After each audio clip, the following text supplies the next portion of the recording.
Imagine standing in a ditch roughly 6 feet deep and 4 feet wide, the walls pressing in on either side, saturated with cold water that never fully drains.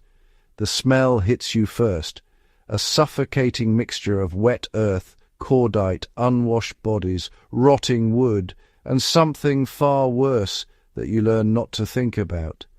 This was the Western Front.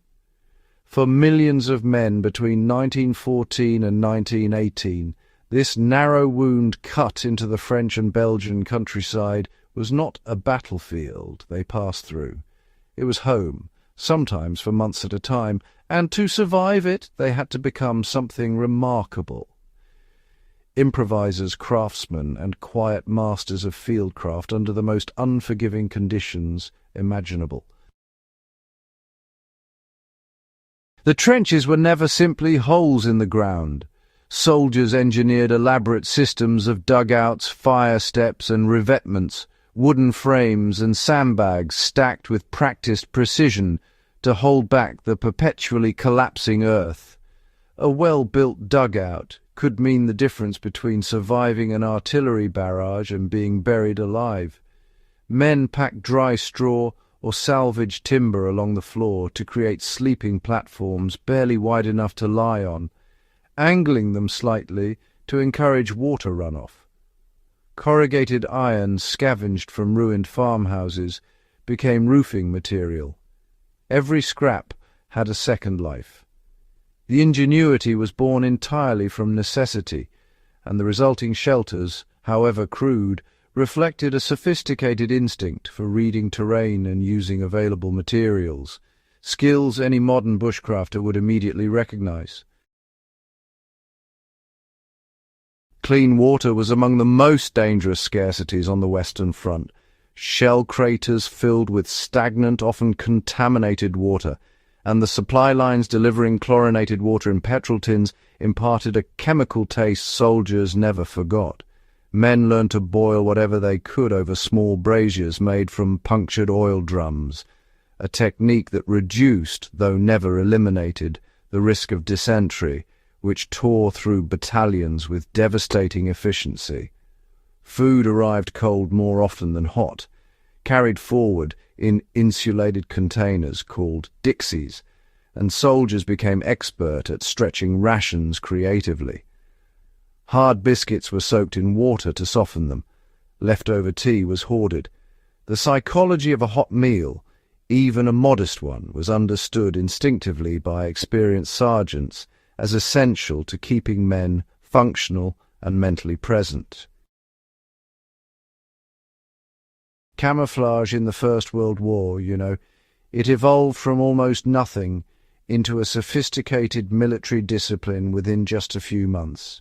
Snipers wrapped themselves in Hessian sacking threaded with local vegetation, an early form of the ghillie suit, which is interestingly still used by military scouts and hunters today. Observation posts were cleverly disguised as shattered tree stumps, constructed from painted steel and positioned right out in no man's land, all under cover of darkness.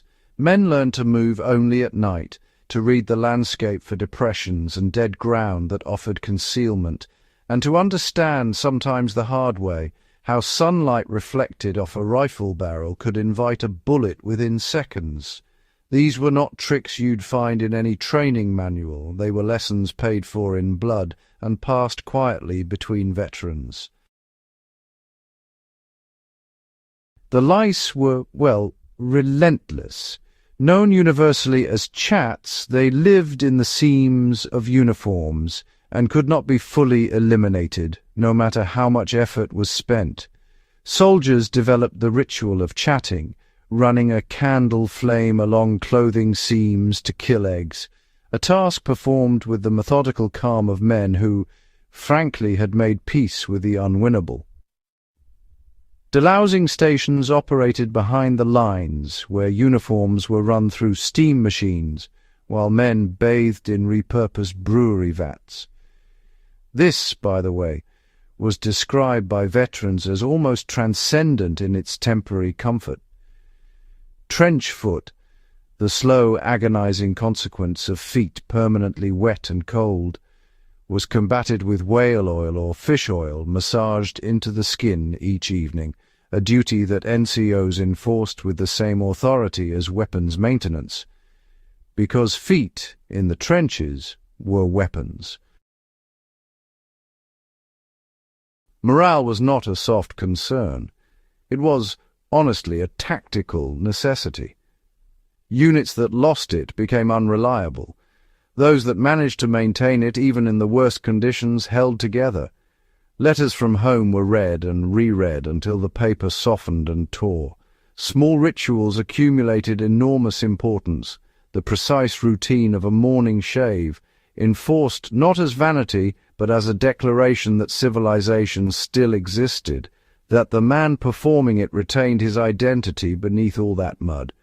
Soldiers kept pets, dogs, cats, even rats tamed from the enemy population, not sentimentally, but as anchors to normalcy.